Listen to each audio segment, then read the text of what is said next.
Исхақи шараларында түрлі урынlarda болғаным бар. Олардың әммәсі үз орындан керекли, файдалы. Әммә Мәскәүдә менің Баяз Исхақиға бағышланған шарада бірінші болу.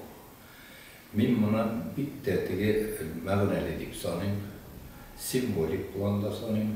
Чөнки Мәскәү инде ул хәзер теге илнең зур Рәсәйнең баш қаласы. Урысның мына түгел Рәсәй составындағы башқа халыкларында бұл бір. Икенчедән хәзер Мәскәү қаласында Баяз Исхақи үзенең берничә ел гомерен уздыра. Мәскәү аның тормышында сизелерлек роль уйный. Мәскәү ул ярата да, аны тәнкыйтьле, менә шушы хезмәтләрендә зур урын алып тора. Һәм аннан инде аның бигрәк тә менә ушы революция, 17нче елгы революция, инкыйлаб елларында монда кайнап тора. Әле менә бер җыелышта шушы Мәскәүдә булган милләтләр исәндә делегатлар күбрәк теге хәрбиләр булган солдатлар Баяз Исхақиның доклад сөйләр өчен залдан теге күтәреп трибунага алып менәләр. Анда ишеткән бар, менә шу ягы. Аннан соң хәзер менә Баяз Исхақиның хәзер шушы мәктәпне Мәскәүдә булган, өченче бер ягы Мәскәүдә шактый гына безнең милләттәшләребез яши. Һәм менә аның 140 еллыгы уңай белән шушы чараны уздыру мин бик тәтеге әйбәт күренеш дип саныйм. Һәм менә шушының нидә инде бу Муса Җәлил исемле мәктәптә узуы. Дорогие балалар, учителя, дорогие друзья, мы приветствуем вас на творческой встрече с легендарным человеком, с человеком уникальной судьбы, Минигуловым Хатипом Юсуповичем. Среди вот этих за последнего столетия, больше, может, столетия здесь талантов были, но равных Баязу Исхақи нет. Может быть, я ошибаюсь. Он в одном лице представляет одновременно он и прозаик, одновременно и драматург, одновременно он общественно-политический деятель, одновременно журналист и многие. В одном лице. У него вот действительно кипучая энергия, кипучий, бурлящий. Натура такая, натура такая. И уже он в конце 19 века, первые вот его произведения, они уже вызывали такой резонанс. И татарская литература, татарская духовная жизнь начала 20 века без Гаяза Исхақи невозможно представить. Мне вот приходилось перелистать газеты и журналы тех лет на татарском, на русском языке, везде там встречается. Вот Гаяз Исхақи, вот его произведение. С ним это его уже обожествляет, его критикуют, но он в центре. И, между прочим, он боролся в первых рядах за равноправие народов. В первую очередь за равноправие с другим на татар. За это он был несколько арестован, посажен, сидел в тюрьмах. И с 7 года до 13 года он находился на ссылке Архангельской губернии. И, между прочим, вот интересная судьба. Здесь он сидел такими выдающимися людьми, Ворошиловым. Президентом, не президент, уже у них как-то руководит Польшей Пильсудским. Еще и ряд других таких.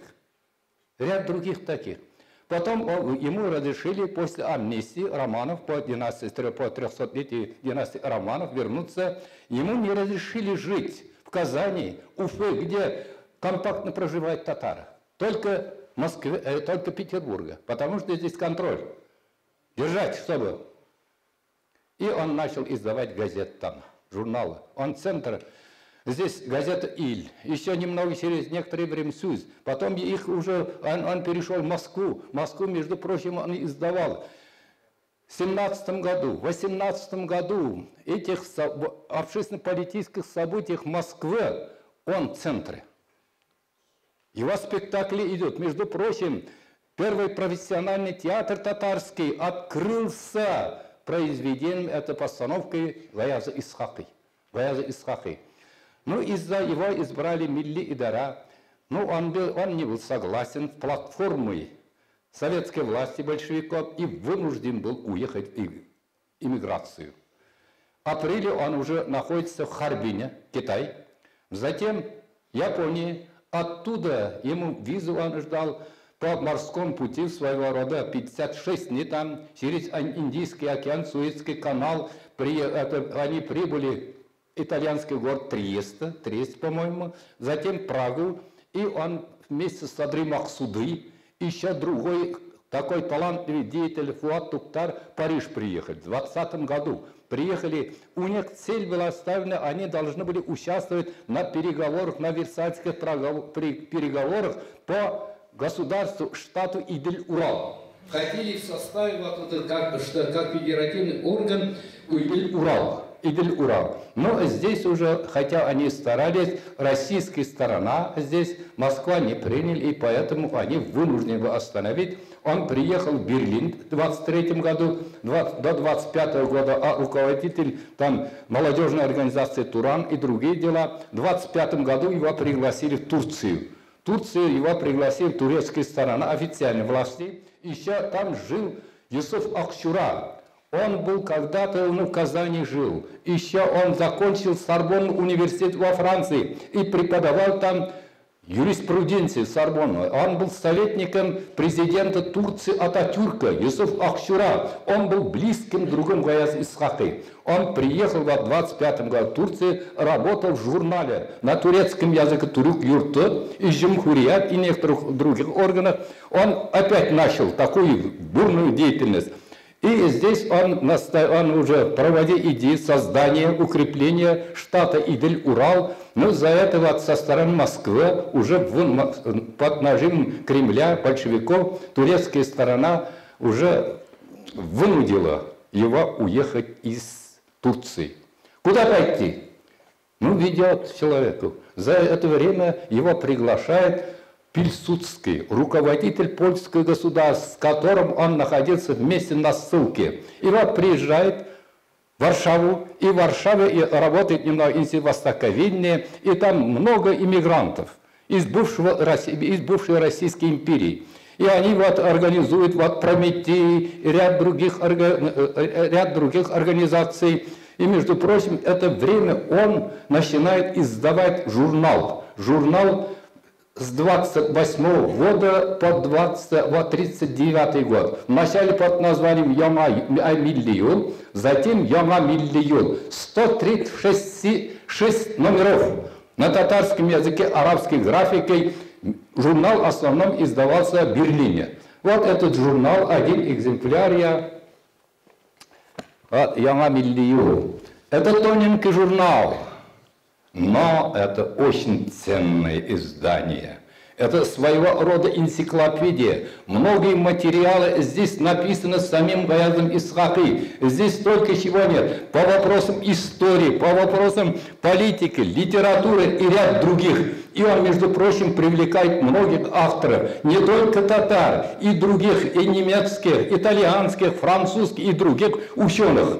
Это очень ценнейший журнал. У нас был запрет в советское время.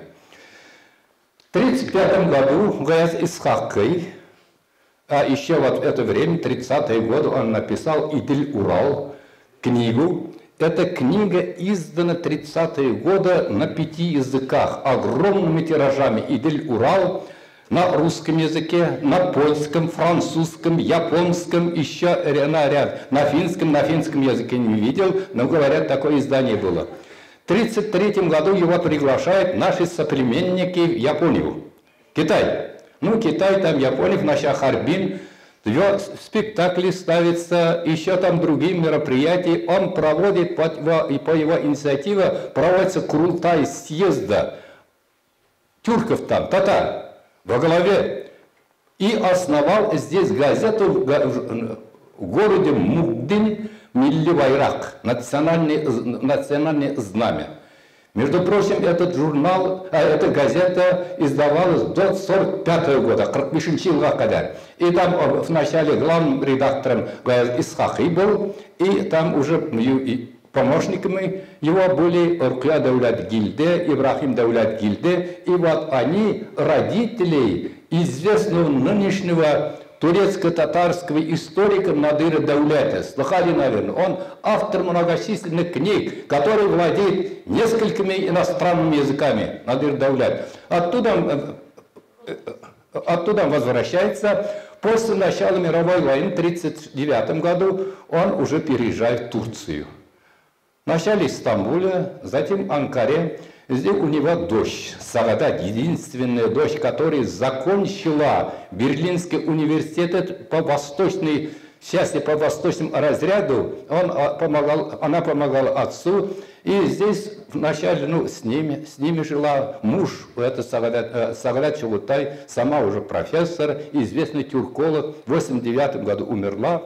Ее муж Тахир Чагатай, говорят, или узбек, или уйгур, вот так. Он жил и отдельно, и с ними.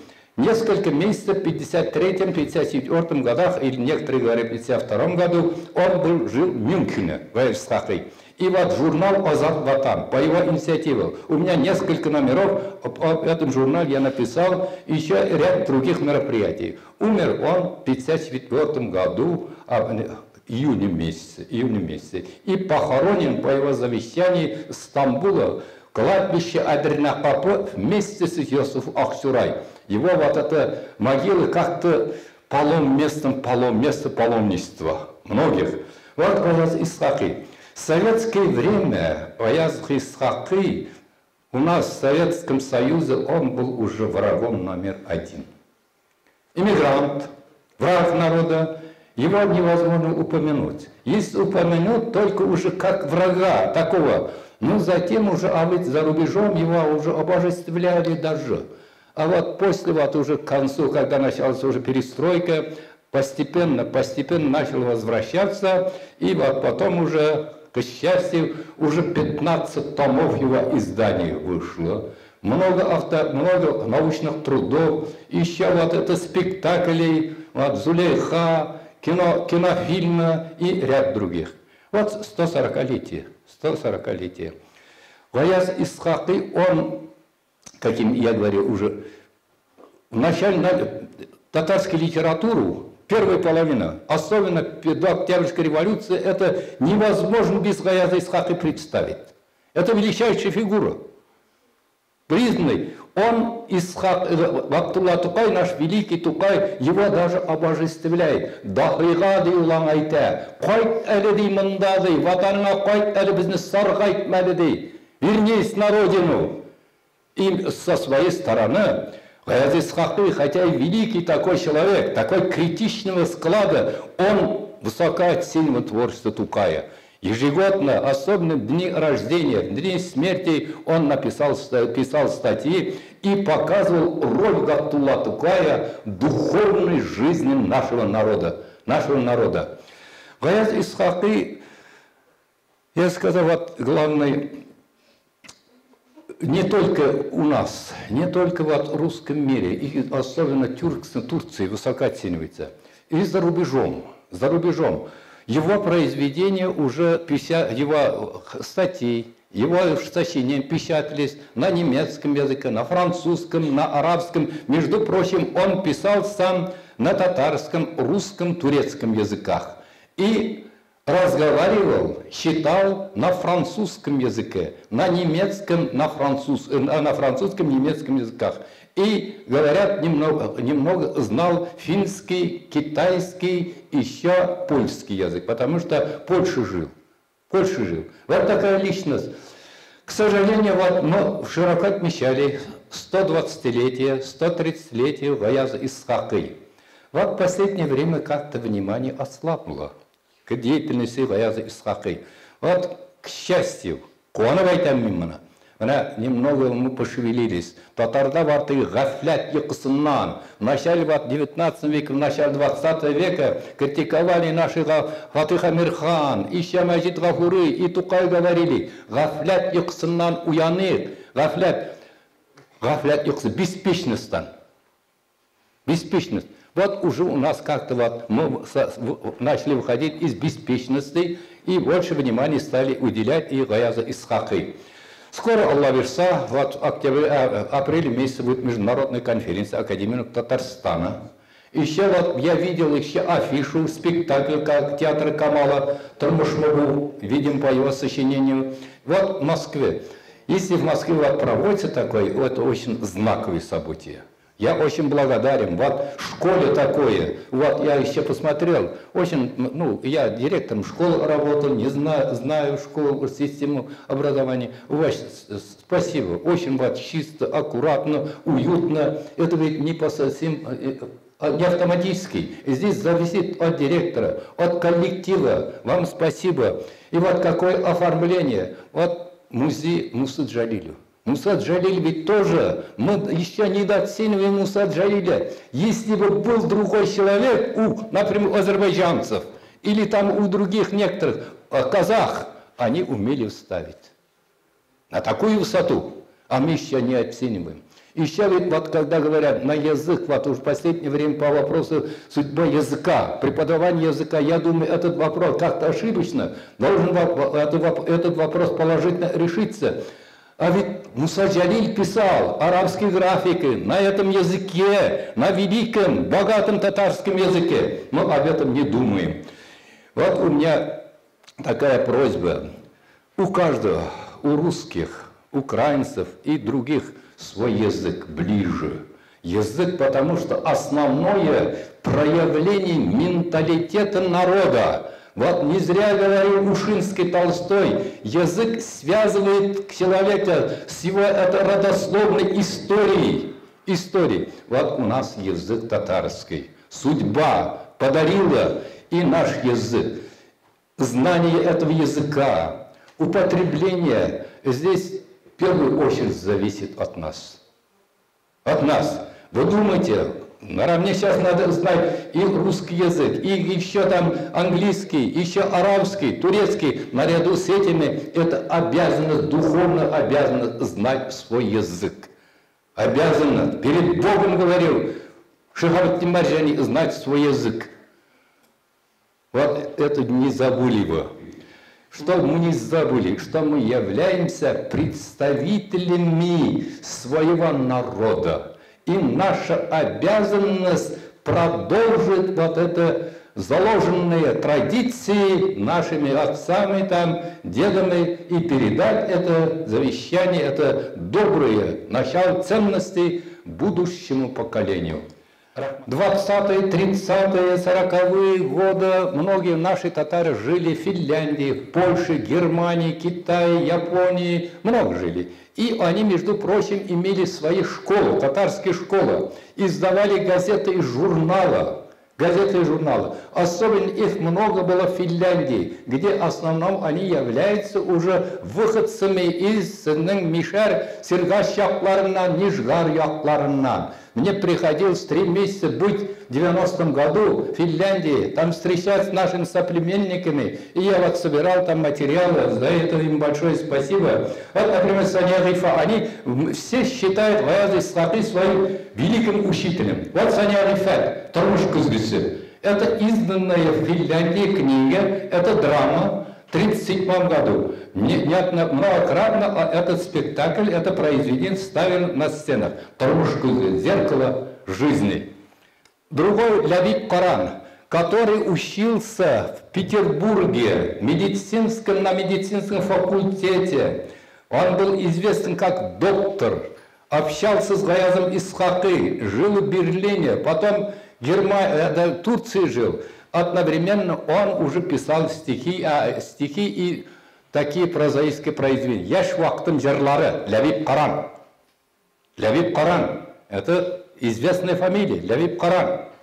Я сам в какой-то степени раньше я знал Гаяз Исхаки. Ну, как-то в советское время или я был недозрел до этого, не обращая внимания. Впервые я начал так подробно интересоваться творчеством Гаяза Исхаки и писателями, которые творили за рубежом, иммигрантскими. Это в 90-м году в Финляндии. И вот я начал уже, у меня много книг, около 100 публикаций, в том числе книги, и вот Гаяз Исхакиның «Мухажирликтегі ижаты», творчество Гаяза Исхаки в иммиграции. Кроме того, еще другая книга есть. Гаяз Исхаки был в 1931 году, в декабре, принимал участие в работе Всемирного конгресса мусульман, второй, Иерусалима, в качестве делегата. И он был одним из организаторов таких. По его инициативе принимали и резолюции специально, осуждающие политику Кремля по отношению к мусульманам. И вот что он видел, все эти он это зафиксировал ислам мамлякатларында путевые записи. Вот эту книгу, это сочинение я публиковал отдельной книгой. Я еще забыл вас сказать. Ваяз Исхақи встречался с многими людьми, он был на прием римского папы. Римский папа очень редко принимает даже руководителей больших государств. Еще он встречался, был на прием у японского императора. Многократно он встречался с президентом, руководителями Турции. Дискутировал с Керенским, ряд другими. Вот я эти книги хочу, вот у меня предпоследняя «Ижады гамалли шахислер». Здесь разные материалы по истории, по современному состоянию, и по литературе, и по истории «Ижады гамалли шахислер». Деяния творческих личностей. Вот в вашей библиотеке я подпишу. Еще другая книга «Записи разных лет». Это на русском языке печатный, и другое название «История татарской литературы». Татарская литература, история, поэтика и взаимосвязи. Эту книгу я собираюсь вам подарить. И вот несколько лет тому назад о моей деятельности была посвященная конференция, материал вот этой конференции. И вот буквально в прошлом году вышла книга «Тюрко-татарские словесности в контексте межлитературных связей». Это очень добротная книга была принята как. Здесь уже о связях, еще татарской литературы, еще по другим материалам и по моей биографии. Это положительно воспринято в тюркском мире. Между прочим, я часто бываю в тюркских республиках, особенно Турции и Казахстане, являюсь еще одновременно почетным профессором Международного казахско-турецкого университета. Вот эти книги я вам подарю. Гаяз Исхақи мечтал о создании татарского государства Идель-Урал. А что вы можете нам рассказать об этом? Да, действительно, Гаяз Исхақи, его сподвижники Сари Махсуды, Фуат Туктар и ряд других хотели после февральской революции создать Идель-Урал государство.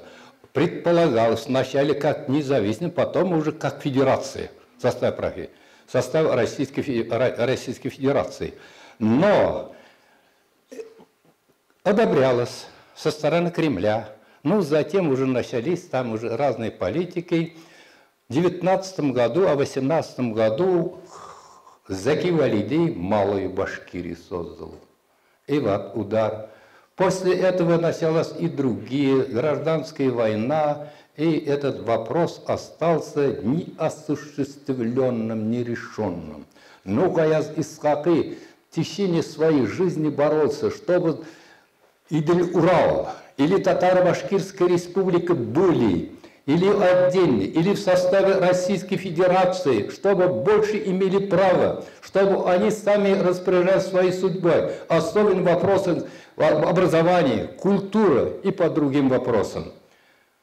Вот что я хотел сказать. Между прочим, Гаяз Исхақи, вот он ведь жил, такие слова есть. Дочь говорит, Сагадат, вот говоришь, папа, ты целую жизнь уже татар, а вот некоторые вот твои уже татары, ну, они занимали высокие посты, уже хорошо жили, а вот ты уже все еще в бедности живешь, так.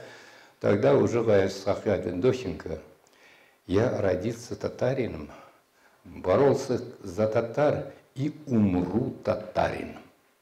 Татар болып үләрмен үләргә язсын деген. Менә шушы сүзләр. У Гаяз Исхақи есть знаменитое сочинение «200 инкирас». Он говорит, если наш народ будет беспечным, если он будет не стремиться к овладению знаниями, к прогрессу, мы это исчезнем. Нам надо брать пример с тех народов, которые добились больших успехов, в том числе русских, французов и других, вот ставить. И тогда вот еще у нас, ведь, знаете, государственных учебных заведений нет. Медресе. Мы иногда часто критикуем медресе, а ведь из этих учебных заведений их сам Гаяз Исхак и многие другие оттуда ведь вышли. Гаяз Исхак учился в медресе, еще в Казанской, Чистопольской медресе. И он тогда вот было модно, что там надо знать русский язык, в русских школах. Потом он изменил. Не отрицает, что знание русского языка обязательно. Есть и государство такое, есть и окружение. Но нам, мы в первую очередь, мы татары, или башкиры, и казахи, мы должны в первую очередь знать свой язык. По своему, исходя из своей ментальности жить. Вот такое проводил. Он никогда в его произведениях нет там уже, как сказать, национальной неприязнь. Он действительно выступает как демократ. А действительно у нас ведь сейчас как? Одностороннем порядке. Вот знание вот русского языка или английского языка, остальное пойдет. Так ведь уже, жизнь ведь не такова. История не показывает. Сегодня так, а завтра по-другому. Еще представьте вы себе, татарский язык ведь является тюркским языком огромного. Сейчас огромная территория вот этого независимого государства. Казахстан, Турция уже само собой, Туркменистан, Азербайджан, Киргизия, еще что там. Туркменистан, вот это Узбекистан, это большие. Там у них уже свой язык. На национальных языках развивается. А ведь эти языки нам очень близки. Если мы знаем татарский язык, мы этими народами беспрепятственно общаемся. Ведь Россия тоже, и мы без общения, отношений, взаимного сотрудничества не можем жить. Вот и для этого. У нас еще язык ведь очень богатый. Вот турецкие ученые, они говорят, что там ведь, знаете, уже больше у них империя, как Россия была империя. Говорят, татарский язык такой богатый, такой, действительно, хазина, как кладезь, неисчерпаемый кладезь татарский язык. Вот многие от нас зависит. Многие от нас зависят, и сейчас, с другой стороны, сейчас многие глобализации, период глобализации, мы взаимосвязаны. В настоящее время требуется как-то для того, чтобы мирно жить, взаимоуважение народов, взаимоуважение государств. Это требуется. Жизнь такова. Конфронтация к хорошему не приводит. И все-таки через 200 лет исчезнет наш язык или нет? Ой, Роза Ханым, если был я пророком, Пегамбер был сам, здесь не знаю, пока еще нет, пока нет. Пока живы? Нет, я еще народ, татарын bir жыры бар. Бардыр хәсрәт күргәннәрен түзәрсең әле йөрәк. Безнең татар күпне күргән инде ул. Күп кыенлыкларны, сират күперләрен. Инде хәзер шушыннан гаҗәп үлем алда, ләкин без чыкканбыз. Алла бирса, бу кыенлыкларда узарбыз. Мин үлем минем киләчәккә вера в будущее татар у меня такое крепкое.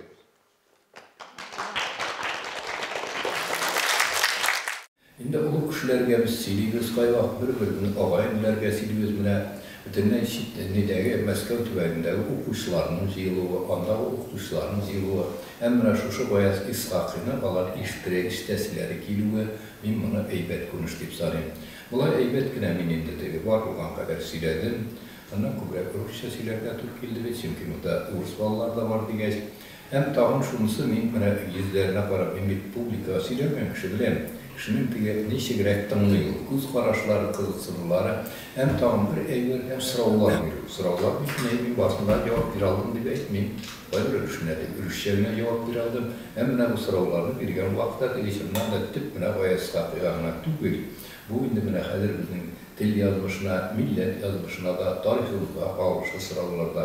Менә шушының һәммәсен исәпкә алган вакытта Мәскәүдә шушыннан нигә инде шушы мәктәптә Гаяз Исхакыйга башланган чара уздыру бик тә кирәкле. Һәм мин уйлыйм, бу беренчесе булмас.